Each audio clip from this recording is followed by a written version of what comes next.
Ulala ang pagtuo ko na kulangan,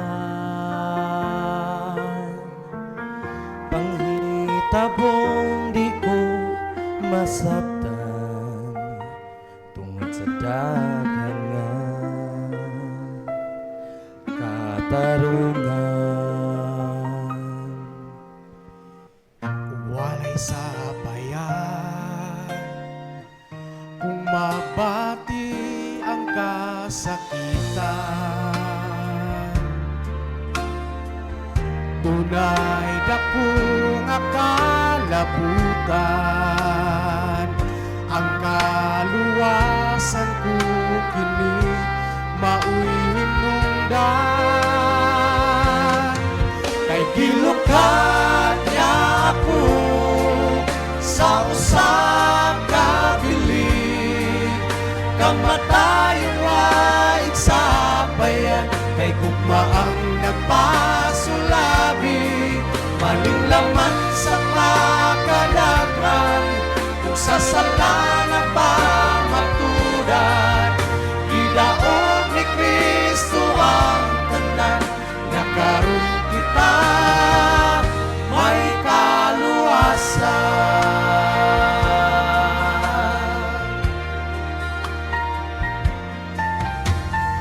Sa kagustuhan ko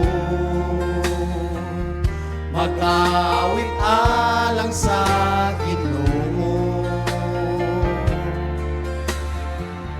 kay malipay kining kalako,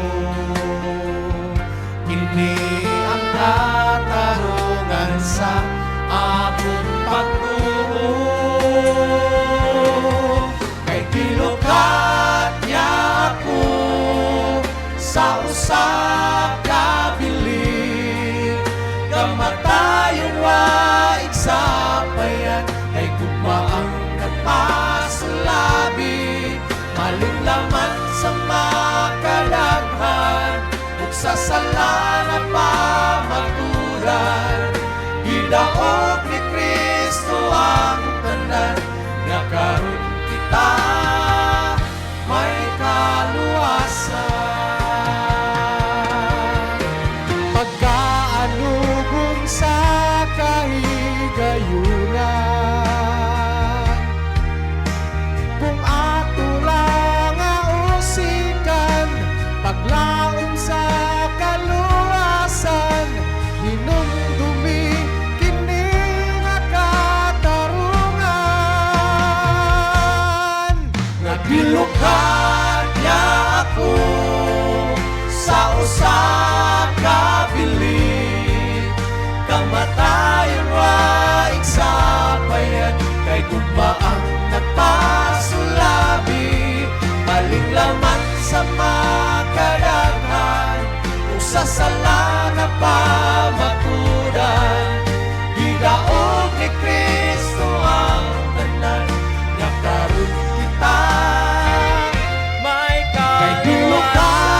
Niya ako sa usap ka bilig, kamatayon waig sa bayan, kay gugmaang nagpasulabi, maling laman sa makadaghan, kung sa sala na pamatudan, gidaog ni Kristo ang tanan, nga karon